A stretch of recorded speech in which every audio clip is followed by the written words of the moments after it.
ఈరోజు రాష్ట్రంలో ఏ పంటకు గిట్టుబాటు ధర రాని పరిస్థితిలో రైతు ఈరోజు వ్యవసాయం చేస్తూ ఉన్నాడు.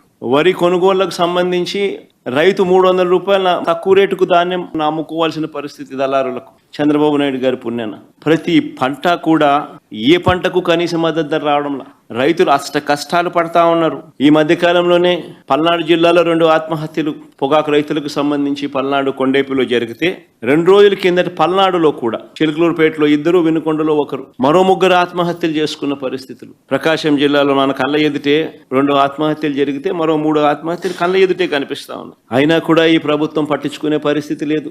అయినా కూడా రైతులకు తోడుగా నిలబడే కార్యక్రమం అంతకన్నా జరగడం లేదు. ప్రజల సమస్యల పట్ల ఎవరైనా కూడా గొంతు విప్పితే చాలు చంద్రబాబు నాయుడు గారు నోట్లో నుంచి వచ్చే మాటలు ఏ స్థాయిలో ఉన్నాయనంటే భూస్థాపితం చేస్తాడట.